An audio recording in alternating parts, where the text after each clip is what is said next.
अस्सलाम वालेकुम, मैं हूं नादिया अनवर और उम्मीद करती हूँ आप सब खैरियत से होंगे। नाज़रीन, इन सारे प्रोग्राम्स और सेशंस को करने का मकसद ये होता है ताकि आप स्टॉक मार्केट में भरपूर तरीके से काम कर सकें और जो है इसके साथ ही साथ उन लोगों को अवेयरनेस देना होता है जो लोग स्टॉक मार्केट को नहीं जानते हैं और जो है उनको हमारा ये मोटिव है कि उनको जो है मोटिवेट किया जाए, उनको बताया जाए कि पाकिस्तान स्टॉक मार्केट में इन्वेस्टमेंट उनके लिए एक बहुत बड़ी अपॉर्चुनिटी है जिसे वो अब तक मिस कर रहे हैं क्योंकि जो हमारे एक्सपर्ट्स हैं उनका कहना है कि इट्स अ गोल्ड माइन, तो क्यों ना इससे हर कोई फ़ायदा उठाए। तो इसके लिए ज़रूरी है कि आपने चैनल को लाइक करना है, सब्सक्राइब करना है और साथ में बेल आइकन को भी हिट करना है ताकि कोई भी इंफॉर्मेटिव सेशन जो है वो आपसे मिस ना हो जाए। और इसके साथ ही साथ जो है आप इसको शेयर करें, क्योंकि आप शेयर करेंगे तभी जो है जो हमारा मोटिव है वो फुलफिल हो सकेगा।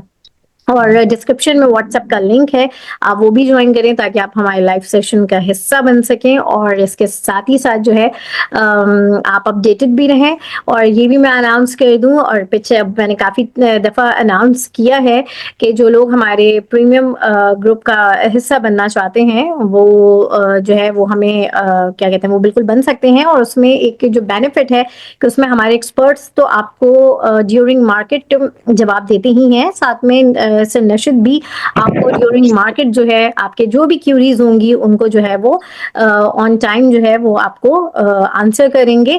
तो प्रीमियम ग्रुप भी लाजमी ज्वाइन करें। और नाज़रीन, आज हमारे साथ मौजूद हैं टॉप लाइन सिक्योरिटीज़ के सीनियर रिसर्च एनालिस्ट, जी हाँ मैं बात कर रही हूँ नशिद मलिक साहब की।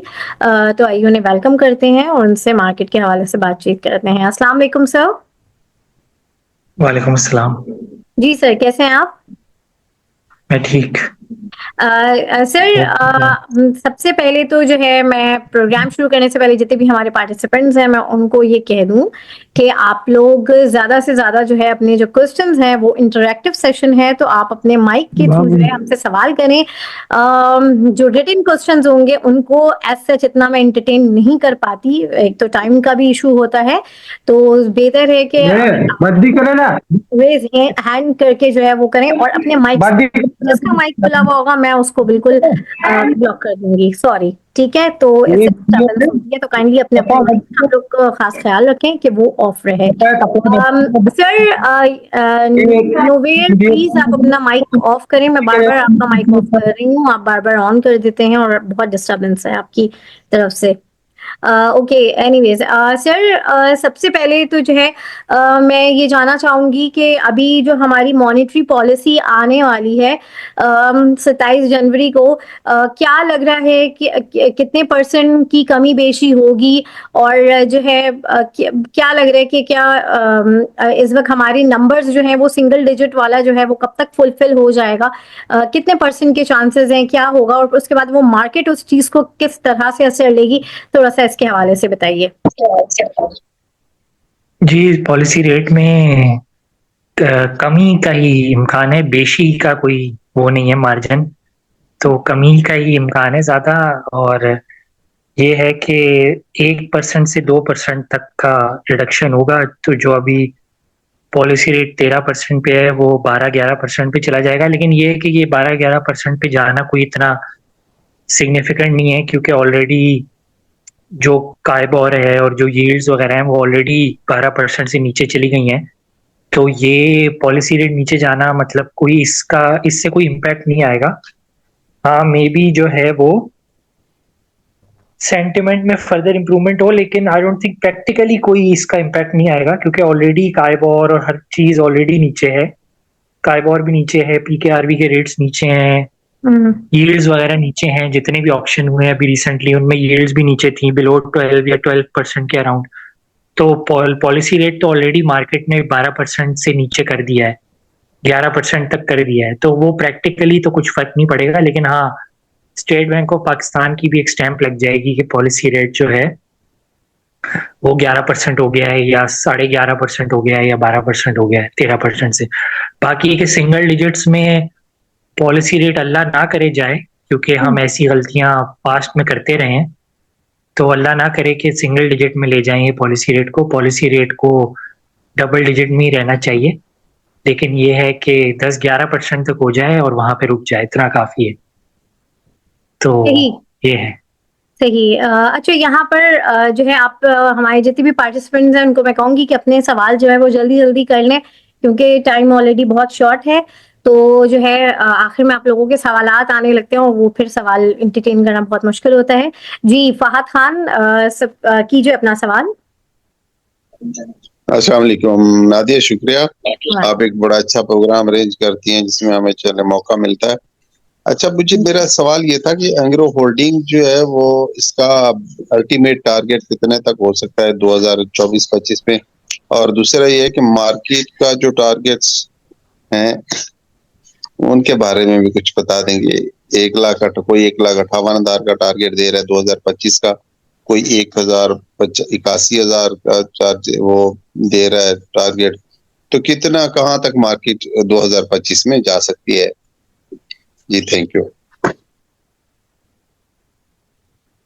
जी, ये है कि एंग्रो होल्डिंग्स का टारगेट 270 280 तक है, और बाकी है कि जो मार्केट है वो मार्केट कम से कम भी 140,000 तक चली जाएगी। 140 से 150,000 के बीच बीच एटलीस्ट मार्केट एटलीस्ट भी चली जाएगी इस करंट ईयर के एंड तक। जी, नेक्स्ट क्वेश्चन। सही। जी, एसके अपना सवाल कीजिए।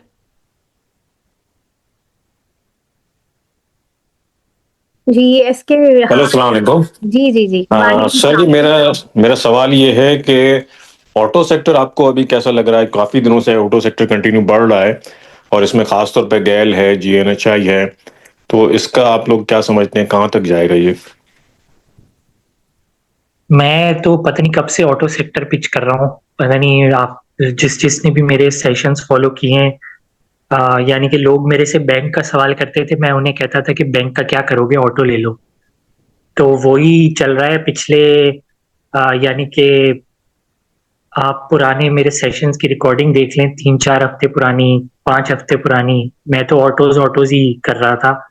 ऑटोज और सीमेंट दोनों ही चल रहे हैं। तो जाहिर है कि ये टाइम ऐसा है कि बैंक्स पे चलने वाला टाइम नहीं है। और ऑटोज में जो ऑटोज में हमने अपने सेशंस में डिस्कस भी किया है, गैल गैल को भी डिस्कस किया है। फिर जो है, जो प्रीमियम ग्रुप है, अगर आप प्रीमियम ग्रुप को ज्वाइन करते हैं तो प्रीमियम ग्रुप के अंदर मैंने गैल को एज अ टॉप पिक भी दिया था जब वो 300 रुपए का था। तो उसके अलावा ये है कि ऑटो सेक्टर में मैं जो है वो लोड्स, स्पेल, और उसके अलावा जो है बाकी भी जितने स्टॉक्स हैं ऑटो सेक्टर, ऑटो पार्ट से रिलेटेड, उनको मैं टॉप पिक जो है वो देता रहा हूँ डिफरेंट सेशंस में। और आज भी लोड्स अपर लॉक पे था। और तो यही है, ऑटो सेक्टर को तो मैं अच्छा देखता हूँ बहुत। लेकिन सर, सावियो जो है वो उसमें कोई मूवमेंट नहीं है इस वक्त। नहीं है मूवमेंट, लेकिन आएगी। अभी नहीं है लेकिन आएगी। ये ओके, ओके। वो ये वो जो है, ये वो डेली ट्रेडिंग वाला स्टॉक नहीं रहा ना। 1100 रुपए का स्टॉक हो गया है, तो डेली ट्रेडिंग वाला स्टॉक नहीं रहा। तो ये इंक्रीमेंटली बढ़ेगा, यानी कि ये 1100 से आप अपनी आंख बंद करके खोलेंगे और आप देखेंगे कि 6 महीने बाद ये 1800 का है। तो ये होगा इसके साथ, यानी कि ये नहीं होगा कि एक ही दिन में आप 1200 हो जाएगा, 1500 हो जाएगा, फिर अगले दिन 1300 हो रहा होगा। फिर जिस तरह सिस्टम्स जो है वो आहिस्ता आहिस्ता करके बढ़ रहा है, और लोगों की नजरें हटती हैं स्टॉक से। तो स्टॉक जो है वो 400 से 600 पहुंचा होता है, 650 पहुंचा होता है। तो ये ऐसे स्टॉक्स हैं कि अगर आपको डे ट्रेडिंग का शौक है, डेली ट्रेडिंग करने का, या बाइंग सेलिंग करने का शौक है, तो फिर इस स्टॉक से दूर रहें। लेकिन अगर आप प्रॉपर इन्वेस्टर हैं जो कि स्टॉक स्टॉक मार्केट में लॉन्ग टर्म के लिए आया है, तो फिर साजगार बहुत जबरदस्त स्टॉक है। Thank you sir, thank you very much, thank you.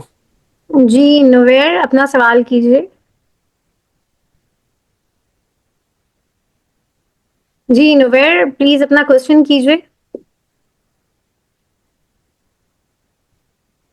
अच्छा सर, जैसे आपने बात की कि बैंक को तो छोड़ो, ऑटोज की तरफ आओ, तो क्या किया जाए? वाकई बैंक को छोड़ दिया जाए, क्योंकि इंटरेस्ट रेट जिस तरीके से जो है वो कम जो हो रहा है, तो क्या किया जाए? और लेकिन अगर हम बैंकिंग स्टॉक्स को देखते हैं तो वो तो अच्छा चल रहे हैं, डिविडेंड भी सही चल रहा है, तो क्या आप देख रहे हैं? थोड़ा सा बैंकिंग स्टॉक को भी बता दें। थोड़े यार, मुझे बैंक्स पे टाइम ही नहीं जाया करना। अच्छा, ठीक है, ठीक है, बिल्कुल। एस खान, अपना सवाल कीजिए। जी अस्सलाम वालेकुम। क्या हाल चाल है? ठीक ठाक, खैरियत से? अच्छा, मेरा सवाल ये था कि अभी 2 दिन पहले इकबाल साहब ने तो बैंकिंग सेक्टर से रिलेटेड कहा था कि आप लोग मतलब लाइक बाय करें उसको, तो वेयर आप कह रहे हैं कि बैंकिंग सेक्टर से बेटर है कि ऑटो ले लें, तो ये कॉन्फ्लिक्ट है थोड़ा सा। और दूसरी बात मैं ये कह रहा था कि सीपीए सिटी फार्मा जो है वो डिविडेंड आने वाले दिनों में देने वाला है, और कौन से सेक्टर्स 2025 में आपको लगता है कि जो डिविडेंड्स अच्छा पे करेंगे?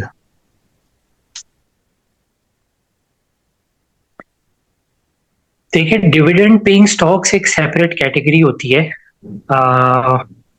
तो उसमें ये है कि वही ट्रेडिशनल, अगर डिविडेंड की तरफ देखना है, जाना है, तो वही ट्रेडिशनल स्टॉक्स हैं जो कि अच्छा डिविडेंड पे करेंगे। एफएफसी है, पाकिस्तान ऑयल फील्ड्स है, आ, यही दो तीन स्टॉक हैं जो कि अच्छा डिविडेंड देंगे आगे भी। एमसीबी है, यूबीएल है। उसके अलावा ये कि पावर सेक्टर में सर्टेन स्टॉक्स हैं जिनके वन टाइम बड़े डिविडेंड आ जाएंगे। तो ओवरऑल तो यही है। एंग्रो की अगर ट्रांजैक्शन हो गई तो एंग्रो में एक बड़ा डिविडेंड आ सकता है, पावर प्लांट्स के सेल की। तो यही है डिविडेंड से रिलेटेड, तो यही है, वही ट्रेडिशनल नेम्स ही हैं जो कि अच्छे डिविडेंड देंगे। सही। सेकेंड वही मैंने सवाल था कि इकबाल साहब ने कहा था कि लाइक बैंक्स अच्छा डिविडेंड, वेरस आप कह रहे हैं कि बैंक्स को अवॉइड ये करें। बैंक्स अच्छा डिविडेंड, तो मैंने ये तो नहीं कहा कि बैंक्स अच्छा डिविडेंड नहीं देंगे। अभी मैंने नाम भी लिए कि मीजान बैंक हो गया, और जो है यूबीएल एमसीबी, ये जो देते हैं अच्छे डिविडेंड, ये देंगे। लेकिन अच्छे डिविडेंड का यानी कि आप चीजों को इस तरह से देखें ना, कि अच्छे डिविडेंड का मतलब है इस टाइम के ऊपर, जिस तरह की अभी इन्वायरमेंट चल रहा है, इस टाइम के ऊपर अच्छे डिविडेंड का मतलब है कि आपके डिविडेंड के थ्रू 12-13% आपके 12-13% का रिटर्न बन जाएगा।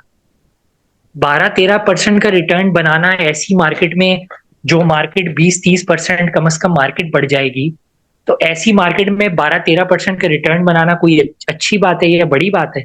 यानी कि ये तो यही बात हो गई कि कोई आपको 2 गाड़ियां दे रहा था, आपने कहा नहीं मुझे एक ही चाहिए।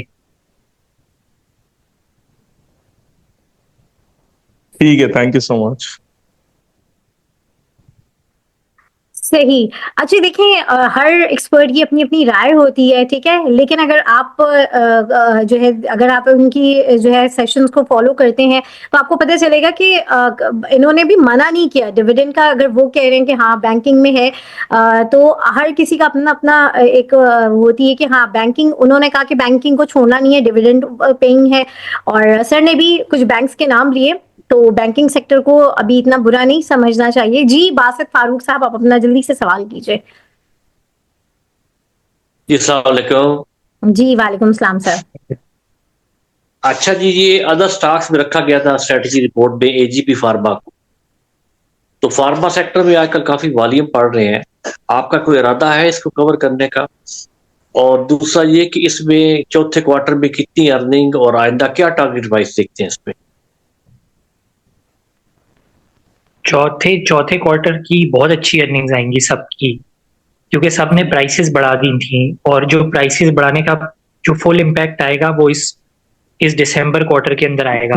प्लस ये है कि दिसंबर क्वार्टर में आके जो है ना, काइबोर वगैरह भी काफी नीचे आ गया था। तो इसकी वजह से जो हाईली लेवरेज्ड, यानी कि या हाईली डेट वाले जो स्टॉक्स हैं, जैसे सर्ल्ट वगैरह हैं, उनका रिजल्ट बहुत अच्छा आएगा इस दिसंबर क्वार्टर, मार्च क्वार्टर, जून क्वार्टर, अगले 2-3 क्वार्टर फार्मा का रिजल्ट बहुत अच्छा आएगा, बहुत जबरदस्त आएगा। सर्ल का, एजीपी का। बाकी सारे फार्मा सेक्टर के स्टॉक्स का रिजल्ट अच्छा आएगा। लेकिन उसमें भी फिर ये है कि कुछ स्टॉक्स वो रिजल्ट के हिसाब से चल गए हैं बहुत ज्यादा, कुछ है जिनमें अभी भी गैप है, तो टारगेट्स एजीपी बहुत तो अच्छे इतना हैं। क्या देखा जाए तो मल्टीप्लाई नहीं हुआ, जैसे बाकी ग्लेक्सो मल्टीप्लाई हो गया, हेलियन हो गया, ये हाँ मल्टीप्लाई नहीं हुआ। अभी होगा, होगा होगा। एजीपी आप अच्छा ले लें। जी, मैंने लिया आज, इसीलिए मैं कंसर्न था भाई, मैंने सही फैसला किया, मैं जरा पूछूं आपसे, कोई नहीं, 5 रुपए आपने की बहुत अच्छा। अर्निंग दिखा देगा दिसंबर में, दिसंबर क्वार्टर में?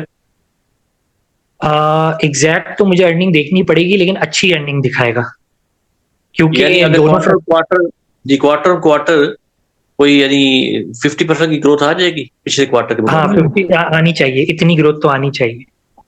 अच्छा, फिर तो बहुत अच्छा है जी, जी जी माशाल्लाह। जी जी, आनी चाहिए इतनी ग्रोथ। तो फिर इसके साथ 250 प्लीज 300 रखे मेक्टर का जून भी जरा में, बता जून दें। तक जी 250 इसके साथ 300 रखे मेक्टर का भी टारगेट बता तक, दें। जून तक। जी, 250 की टारगेट प्राइस है इसकी, एजीपी की। अच्छा अच्छा, 250। जी जी जी जी ठीक है मलिक साहब, थैंक यू, जी जी। थैंक यू, अल्लाह हाफिज। अल्लाह हाफिज। मलिक साहब, ये मेक्टर के बारे में भी बता दीजिएगा प्लीज। मेक्टर के बारे में, आप मेक्टर मेक्टर आई थिंक मेक्टर फिल्म्स है, मेक्टर। फार्मा में है ना सर, मेक्टर जी जी, फार्मा। मैक्टर सही से मैक्टर इंटरनेशनल की बात कर रहे हैं आप। जी जी। वैल्यूएशंस में तो थोड़ा इस टाइम पे महंगा लग रहा है। लेकिन ये है कि अपने हाई से काफी नीचे ट्रेड कर रहा है, काफी हाई पॉइंट को टच करके नीचे आया है, तो मेरे ख्याल से इसमें डेफिनेटली गैप होना चाहिए। अर्निंग भी अच्छी है, गोइंग फॉरवर्ड भी ग्रोथ होगी, तो डेफिनेटली मेरे ख्याल से 10 रुपए की अर्निंग है। वैल्यूएशंस में मे बी थोड़ा सा महंगा लग रहा है, तो अगर आप लेना चाह रहे हैं, एंट्री लेना चाह रहे हैं, तो मेरे ख्याल से बेहतर ऑप्शन मौजूद है। लेकिन अगर आपके पास ऑलरेडी है, तो मेरे ख्याल से होल्ड ही कर लेना चाहिए। नहीं, मैंने 300 पे मतलब होल्ड किया हुआ है इसमें जी। हाँ हाँ, मैंने ठीक है, आई थिंक 300 पे आपको होल्ड। हाँ होल्ड कर लेना चाहिए बिल्कुल। Thank you sir, thank you. बहुत शुक्रिया जी। नुवैर, आपने अपना सवाल करना है तो काइंडली अपना सवाल कीजिए। अस्सलाम वालेकुम सर। जी वालेकुम अच्छा अस्सलाम। सर, वालेकुम सलाम। मेरा सवाल ये है कि ये डीएचपीएल का ट्रेडिंग कब से स्टार्ट होगा, और ये अप पावर अब लेना चाहिए नहीं, क्योंकि आईपीपीस का मसला भी था ना बीच में, तो इसीलिए मैं पूछ रहा हूँ। आईपीपीस का मसला तो अभी भी है, क्योंकि अब जैसे इसके जो दो प्लांट्स हैं, हब नारोवाल और लारेब एनर्जी, उन दोनों के जो कॉन्ट्रैक्ट्स हैं वो रिवाइज हो रहे हैं। तो उसका जो बेस प्लांट का कॉन्ट्रैक्ट ऑलरेडी खत्म हो चुका है, और बाकी दो जो उसके प्लांट्स हैं उनके कॉन्ट्रैक्ट्स रिवाइज हो रहे हैं। तो ऐसे केस में आपको पे नेगेटिव इम्पैक्ट आएगा नियर टर्म में। अभी अगले 2-3 क्वार्टर्स में इसके ऊपर नेगेटिव इम्पैक्ट आएगा, अर्निंग्स के ऊपर भी आएगा और डिविडेंड में भी आएगा। लेकिन आपको ये है कि थोड़ा सा होल्ड करके रखने वाला स्टॉक है। अगर आप बर्दाश्त कर सकते हैं थोड़ी, कि आपका रिटर्न जो है वो अगले 2-3 क्वार्टर में नहीं बनेगा और उसके बाद बनेगा, तो फिर आपको में पोजीशन लेनी चाहिए। वरना नियर टर्म में तो थोड़े जो है ना, इसमें नेगेटिविटीज हैं और रिस्क है। लेकिन आपको गोइंग फॉरवर्ड चार्जिंग स्टेशंस की तरफ भी जा रहा है, ईवी के चार्जिंग स्टेशंस, जिनकी प्राइस अभी रिसेंटली कम भी की है गवर्नमेंट ने। उसके अलावा फिर जिस वजह से स्टॉक दोबारा चला भी है, उसके अलावा जाहिर है वो तो सबको पता ही है कि वो इलेक्ट्रिक गाड़ियां भी लेके आ रहा है। उसमें भी जाहिर है थोड़ा सा लॉन्ग टर्म है, क्योंकि इलेक्ट्रिक गाड़ियां एकदम से आके रोडों पे चलना नहीं शुरू हो जाएंगी। यानी कि एकदम से आके ये नहीं होगा कि सारी नॉर्मल गाड़ियां गायब और जो है एकदम से सब लोगों के हाथ में इलेक्ट्रिक गाड़ियां होंगी, तो जाहिर है उसके पीछे एक पूरा इंफ्रास्ट्रक्चर और एक नेटवर्क डेवलप होना बहुत ज़रूरी है, जिसमें कम से कम भी 5 से 10 साल लगेंगे। तो ऐसे केस में थोड़ा सा लॉन्ग टर्म है, लेकिन डेफिनेटली अच्छा स्टॉक है। मेरे ख्याल से थोड़ा सा डिप्स के ऊपर इसमें बाइंग करनी चाहिए ताकि प्रॉपर एक रिटर्न बने। थोड़ी डिप्स पे बाइंग करनी चाहिए, नीचे आए तो बाइंग करें, 130 एंड बिलो इस पे बाइंग करनी चाहिए।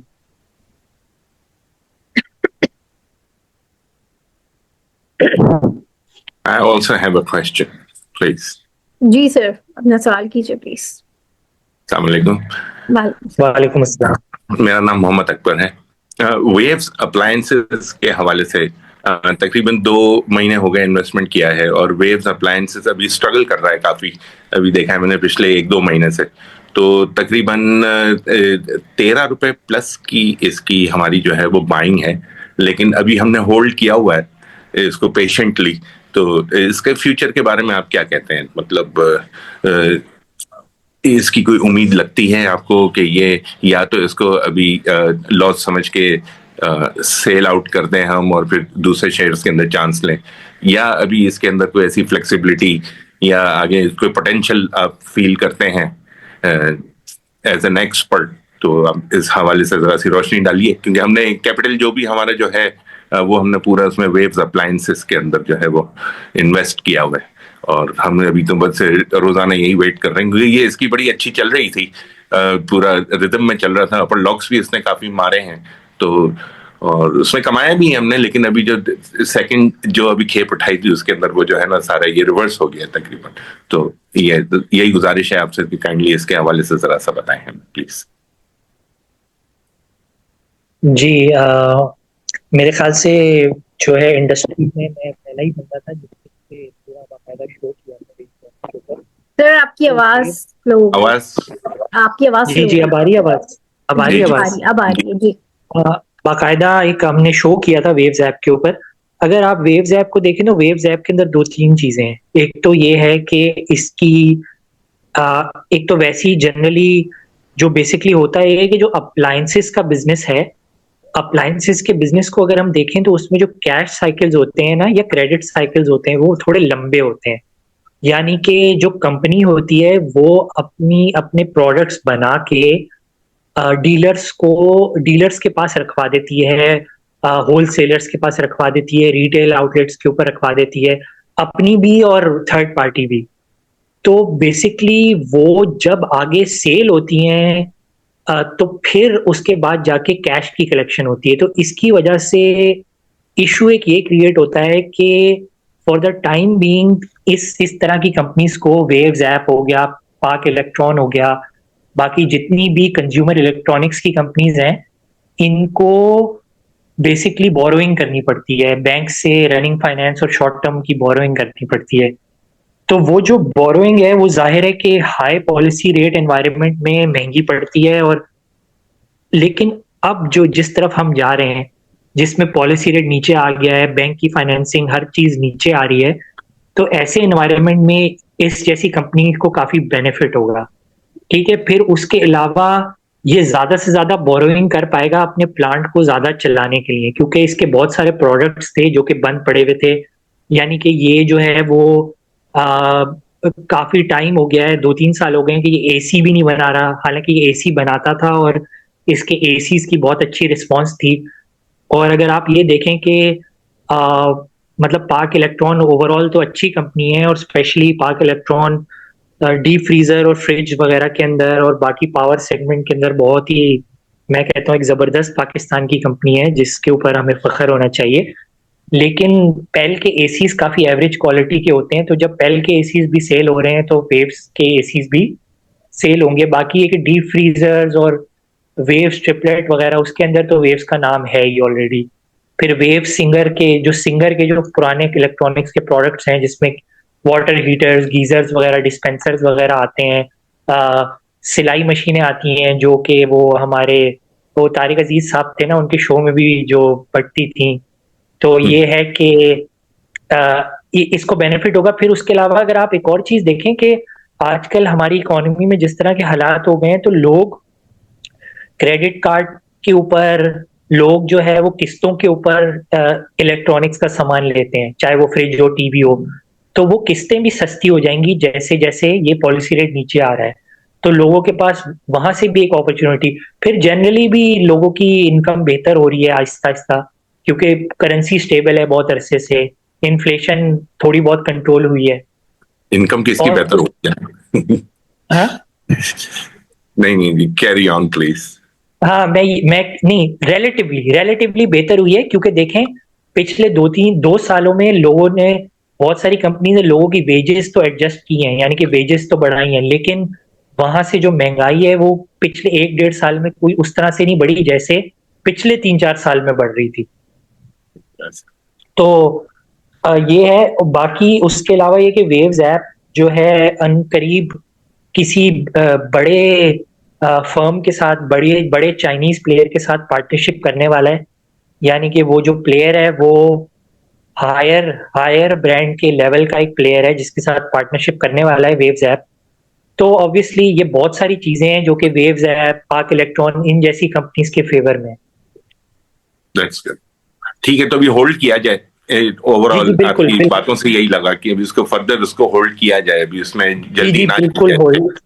जी बिल्कुल होल्ड किया जाए, बिल्कुल होल्ड किया जाए। ठीक है, thank you very much thank you for sir. Your kind advice, so nice of you, thank you. Back to madam Nadia. Thank you sir. जी नेक्स्ट सैयद इब्राहिम, जल्दी से अपना सवाल कीजिए क्योंकि हमारे पास टाइम बहुत कम है, और देन उसके बाद फिर हम जी, टॉपिक। अस्सलाम वालेकुम। जी वालेकुम सलाम। सर मैं ये जानना था ये बीएफ बायो के बारे में और उसका जो टारगेट प्राइस है उसके बारे में। जी बीएफ बायोसाइंसेस के बारे में तो ये है कि बहुत महंगा हो गया, बहुत ही ज्यादा। अगर आप इसको देखें भी तो प्लस ये कि आज आज जो न्यूज चल रही है, पता नहीं वो न्यूज ठीक है या नहीं सही है, क्योंकि जाहिर है कि डायरेक्टली कंपनी के सोर्स से या उससे नहीं आई। तो अगर उस लिहाज से आप देखें तो BF biosciences, I think BF biosciences भी बहुत ये शुगर की मेडिसिन और इंसुलिन वगैरह में काफी, if I am not wrong, मैं रीचेक कर लूंगा ये चीज, मे बी मैं गलत कह रहा हूँ, लेकिन ये इंसुलिन वगैरह और शुगर की मेडिसिन वगैरह में काफी इसकी मेजर प्रोडक्ट्स हैं बीएफ बायोसाइंसेस के। तो इसमें ये है कि मे बी सिटी फार्मा भी एंट्री ले रहा है, जिसकी वजह से सिटी फार्मा ने परफॉर्म भी किया है। तो बाकी ओवरऑल ये है कि बीएफ बायोसाइंसेस इस रेट के ऊपर तो कुछ बहुत ज्यादा नहीं समझ आता, लेकिन ये है कि थोड़ा नीचे आता है तो मे बी इसमें बाइंग हो सकती है।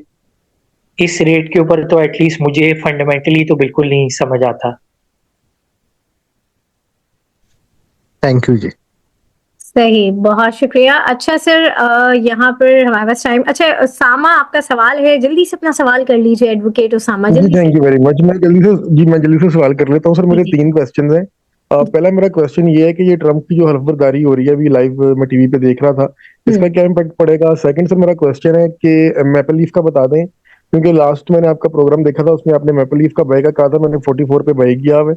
और थर्ड सर मेरा क्वेश्चन ये है कि अब जो एनुअल ईपीएस होता है, फॉर एग्जांपल अभी ये गेल है, इसका एनुअल ईपीएस 7-7.5 रुपए का है और इसकी प्राइस जा रही है सर 450 प्लस। तो इसका मुझे बता दें कि टेक्निकली ये कैसे इसको जस्टिफिकेशन इसको हम देखते हैं कि ये तो 26-27 के मल्टीपल पर चला गया है, तो टेक्निकली ये कैसे मतलब इसको आप देखते हैं। Thank you sir. पहली तो बात है कि मैं गैल का आपका आंसर कर देता हूँ। स्टॉक्स को जो है ना वो करंट मल्टीपल के बजाय थोड़ा सा फॉरवर्ड मल्टीपल पे भी देखा जाता है। तो ये है कि कुछ लोग इसको जो है अर्निंग को कुछ लोग जो है 15-16 की रेंज में भी देख रहे हैं, तो मे बी उस वजह से अगर उस तरह से अगर आप देखें तो फिर जो 25 का प्राइस टू अर्निंग आप बोल रहे हैं वो 12-13 का प्राइस टू अर्निंग हो जाता है, यानी कि हाफ हो जाता है। तो ऐसा स्टॉक जिसमें एक ऐसी वो आई है तो मे बी इसको स्लाइड प्रीमियम उस तरह से भी मिल रहा है, क्योंकि ओवरऑल ऑटो सेक्टर तो 7-8 के पी पे चल रहा है। लेकिन ये है कि ये इवन अगर बहुत ही बुलिश भी हो जाए, यानी कि बहुत ही आपका पॉजिटिव व्यू भी हो जाए, तब भी ये 12-13 के मल्टीपल पे है।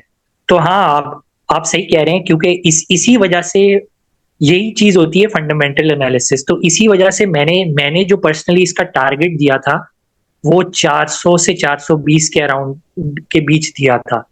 वो एक्सपेक्टेशन से ज्यादा ही परफॉर्म कर गया है। तो मे बी ये है कि अभी जो है वो गैल रिस्की टेरिटरी में है, यानी कि फ्रेश एंट्री लेने वाली उसकी प्राइस नहीं है गैल की। अगर किसी के पास है तो मे बी वो होल्ड कर ले, थोड़ा देख ले के फर्दर ऊपर जाता है तो ताकि उसका कोई ना कोई रिटर्न मिस ना हो। उसके बाद मेपल लीफ का ये कि मेपल लीफ होल्ड करके रखें। आपने अभी 44 पे लिया है तो ये इसकी टारगेट प्राइस मेपल लीफ की 65 से 70 के बीच है, तो इसको उसी प्राइस पे बेचना है आपने। उसके अलावा तीसरा सवाल आपका मुझसे शायद मिस हो गया, या तीसरा या पहला सवाल जो आपका था? जी सर, वो डोनाल्ड ट्रंप वाला। हाँ, डोनाल्ड ट्रंप का। देखिए डोनाल्ड ट्रंप का ये है कि डोनाल्ड ट्रंप के एड्रेस बल्कि अभी शायद 10 बजे स्टार्ट हो गया होगा, 10 बजे उसका टाइम था। जी तो डोनाल्ड ट्रंप के एड्रेस में 2-3 चीजें निकल के आ सकती हैं। एक तो ये कि पाकिस्तान की पॉलिटिक्स के ऊपर कुछ ना कुछ मे बी इम्पैक्ट आ सकता है। दूसरा ये कि जो ग्लोबल ट्रेड है, ग्लोबल ट्रेड के ऊपर बहुत मेजर इम्पैक्ट आ सकता है कि अगर ट्रंप जो है वो कुछ ऐसे टैरिफ्स लगाते हैं चाइना के ऊपर या किसी और बड़ी कंट्री के ऊपर, चाइना, इंडिया, ब्राजील या ये जो भी ब्रिक्स की कंट्रीज हैं, तो इसका मे बी पाकिस्तान को बेनिफिट हो सकता है, पाकिस्तान जैसी छोटी कंट्रीज को। सही। तो लेकिन ये वी हैव जस्ट 2 मिनट्स, तो बस जल्दी से, क्योंकि अभी टॉपिक भी है और सबसे पहले तो आप टॉपिक बता दें और फिर ये कि जो है इसी सवाल को कंटिन्यू करते हुए कि इसका क्या इम्पैक्ट पड़ेगा इस वीक हमारी मार्केट के ऊपर, थोड़ा सा इसके हवाले से भी बता दें और टॉपिक जल्दी से, बस we have just 2 minutes.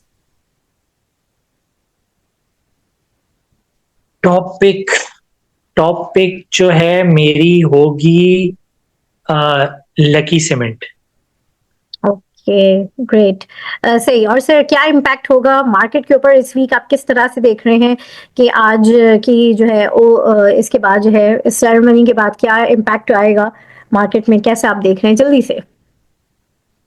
Ceremony के ऊपर यही है कि इसमें अगर कोई ऐसी नेगेटिव चीज नहीं आती पाकिस्तान से रिलेटेड जो कि एक्सपेक्ट कर रहे हैं लोग, कोई ऐसी चीज नहीं आती जो कि पॉलिटिक्स को, पॉलिटिकल स्टेबिलिटी को डिस्टर्ब करे, तो वो मार्केट उसको पॉजिटिव ही लेगी और मार्केट अच्छा ही परफॉर्म करेगी कल भी। सही। Thank you so much sir. और जो है यहाँ पर अब हमारे पास ऑलमोस्ट टाइम खत्म हो गया है। I am so sorry Mohammad Qasim साहब, इंशाल्लाह आपका सवाल फिर हम ले लेंगे। नाज़रीन, यहाँ पर मैं सेशन से आप लोगों से इजाजत लूंगी, आप लोगों से इंशाल्लाह फिर मुलाकात होगी, तब तक के लिए अल्लाह हाफिज। You found this video helpful? Don't forget to click that like button, share with your friends, and subscribe for more stock market insights.